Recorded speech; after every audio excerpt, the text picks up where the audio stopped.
Conexión con Dios. Síguenos en Facebook e Instagram como Conexión con Dios SC. Palabra de Dios 23 de agosto de 2022. Marcos, capítulo 6. Sin honor en su propia tierra. Conéctate con Dios y continuemos estudiando juntos su palabra. Para escuchar en Spotify, Conexión con Dios Ecuador. Este pasaje nos muestra a nuestro Señor Jesucristo en su propio país en Nazaret. Es una comprobación melancólica de la maldad del corazón humano, y merece atención especial. Vemos, en primer lugar, cuán dispuestos están los hombres a tener en poco aquello que les es familiar. Nuestro Señor escandalizaba a los de Nazaret. No podían imaginarse que el que había vivido tantos años entre ellos, cuyos hermanos y hermanas conocían, fuese digno de ser seguido como maestro público. Ningún lugar en la tierra ha gozado de los privilegios de Nazaret. El Hijo de Dios residió 30 años en esa ciudad, y recorrió sus calles. Por 30 años, marchó por las sendas de Dios a vista de sus habitantes, llevando una vida intachable y perfecta. Pero esto no hizo en ellos ninguna impresión. No estaban dispuestos a aceptar el Evangelio, cuando el Señor se presentó para enseñar en su sinagoga. No quisieron convenir en que tuviera ningún título a fijar su atención una persona que conocían tan bien, y que por tanto tiempo estuvo entre ellos, comiendo, bebiendo, y vistiéndose como ellos. Se escandalizaban de él. No hay nada en esto que debe sorprendernos, lo mismo está aconteciendo todos los días en torno nuestro y en nuestro mismo país. Las Santas Escrituras, la predicación del Evangelio, el culto público de la religión, están tan acostumbrados a ellos, que no comprenden sus privilegios. Es una triste verdad, que, en religión, más que en nada, la confianza engendra el desprecio. Leemos en Biblia Reina Valera, 1960. Marcos, capítulo 6, versículo 3 y 4. ¿No es este el carpintero, hijo de María, hermano de Jacobo, de José, de Judas y de Simón? ¿No están también aquí con nosotros sus hermanas? Y se escandalizaban de él. Mas Jesús les decía, no hay profeta sin honra sino en su propia tierra, y entre sus parientes, y en su casa. Para Jesús, el volver a Nazaret era someterse a una prueba muy severa.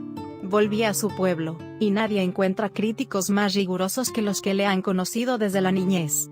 No pretendía que aquello fuera una visita privada, solamente para ver otra vez su propio hogar y a su propia familia. Fue acompañado de sus discípulos. Eso es decir que fue como rabino. Los rabinos solían recorrer el país acompañados por el pequeño círculo de sus discípulos, y fue como maestro, con sus discípulos, como llegó Jesús. Fue a la sinagoga, y se puso a enseñar. Recibieron su enseñanza, no con admiración, sino con un cierto desprecio. Se escandalizaron de él. Se escandalizaron de que uno que procedía de un trasfondo como el de Jesús dijera e hiciera aquellas cosas. La familiaridad había engendrado un desprecio equivocado. Se resistían a prestar atención a lo que Jesús pudiera decir por dos razones. 1. Decían, ¿es que no es este el carpintero? La palabra que se usa para carpintero es tectón. Ahora bien, tectón quiere decir un obrero de la madera, pero abarca mucho más que carpintero. Quiere decir artesano. Precisamente eso era Jesús. Lo cierto es que los de Nazaret despreciaban a Jesús porque era un obrero. Era un hombre del pueblo, un laico, uno de tantos, y, por tanto, le despreciaban. Los de Nazaret despreciaban a Jesús porque era un obrero. Para nosotros, esa es su gloria, porque quiere decir que Dios, cuando vino a la tierra, no pretendió eximirse de las durezas. Asumió la vida corriente con todas sus tareas cotidianas. 2. Decían, ¿es que no es este el hijo de María? ¿Es que no conocemos a sus hermanos y hermanas? El hecho de que llamaran a Jesús el hijo de María nos sugiere que probablemente José ya había muerto. Ahí tenemos la clave de uno de los enigmas de la vida de Jesús. Jesús no tenía más que 33 años cuando murió, no salió de Nazaret hasta que tenía 30. Lucas 3, 23. ¿Por qué esa larga espera? ¿Por qué permaneció en Nazaret cuando había un mundo esperando la salvación? La razón era que José ya había muerto, y Jesús asumió la responsabilidad de mantener a su madre y a sus hermanos y hermanas, y solo cuando fueron lo suficientemente mayores para defenderse por sí, Jesús salió de casa. Fue fiel en lo pequeño, y por tanto Dios le dio una gran tarea. Pero los de Nazaret le despreciaban porque conocían a su familia. A veces, cuando la familiaridad debería engendrar un creciente respeto, no engendra más que familiaridad excesiva y fácil. Cuando estamos demasiado cerca de ciertas personas para ver su grandeza. El resultado de todo esto fue que Jesús no pudo hacer grandes obras en Nazaret. El ambiente no era propicio, y hay algunas cosas que no se pueden hacer si no hay ambiente. Herodes, como muchos otros, deseaba saber quién era Jesús. Incapaces de aceptar la declaración de Jesús de que era el Hijo de Dios, muchas personas elaboraban explicaciones de su poder y autoridad. Herodes pensaba que Jesús era Juan el Bautista resucitado, en tanto que los que conocían el Antiguo Testamento creían que se trataba de Elías, Malaquías 4:5.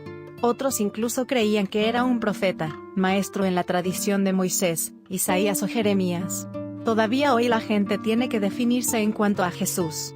Algunos piensan que si pueden decir lo que él es, profeta, maestro, buen hombre, logran disminuir el poder de su demanda sobre sus vidas. Pero lo que piensen no cambia lo que Jesús es. Marcos nos da algunos de los aspectos más relevantes en el carácter de Jesús. Compasivo, sanador, justo y bueno, servidor, rey sobre toda la creación. ¿Será un peligro al que se enfrentan algunas de nuestras iglesias de hoy? Un proverbio dice que lo familiar crea desprecio. Oramos en el nombre poderoso de Cristo Jesús.